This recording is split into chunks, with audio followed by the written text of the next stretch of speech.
اس میں یہ ہے کہ وہ باتیں اگر فوجی عدالتوں کے زمرے میں آتے ہیں تو بلا شک ہونی چاہیے، اس کا ٹرائل ہونا چاہیے.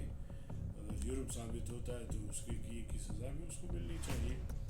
ایسا تو نہیں ہے کہ جی اب ہم نے بھی تحریکیں چلائی. آپ نے دیکھا ہم نے 4 سال مسلسل JUI نے 15 ملین مارچ کی ہم نے. میرے قائد مولانا فضل الرحمن صاحب کراچی سے چلے، اسلام آباد تک پہنچے، 1 ہفتہ پورا لگا اور قافلہ بھی چلتا رہا، بسیں بھی چلتی رہی، بازاریں بھی آئیں، کہیں ایک دکان کو ایک گملے کو نقصان نہیں پہنچا.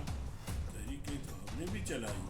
یہاں پہ 15-16 دن ہم نے یہاں آزادی مارچ جب تھا تو اس وقت ہم یہاں 15-16 دن بیٹھے اور لاکھوں لوگ تھے اور کہیں کسی کو پریشانی نہیں، کسی کو نقصان نہیں پہنچا.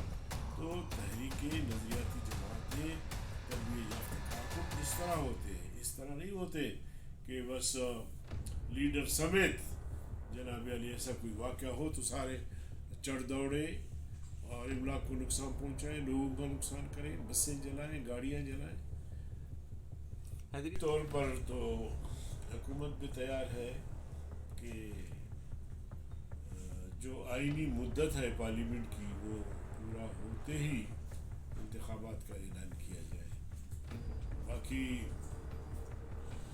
اگر کوئی ایسے حالات بنتے ہیں اور اس میں کوئی حکومت کوئی اور فیصلہ کرتی ہے تو سمجھتا ہوں کہ یہ جو بھگوڑے ہیں نا، اگر یہ اپنے پارٹی سے وفا نہیں کرتے تو پھر میرے ساتھ کیا وفا کریں گے. تو اس مشکل گھڑی میں اگر وہ اپنی قیادت کے ساتھ کھڑے نہیں ہو سکتے تو ایسے لوگوں پہ کیا اعتبار کیا جا سکتا ہے. تو یہ جہاں جائیں گے گند ساتھ لے کر جائیں گے. آپ نہیں، مقصد یہ ہے کہ وہ ہمیں پھر دیکھنا پڑے گا کہ ان میں بھی اچھے برے تو ہو سکتے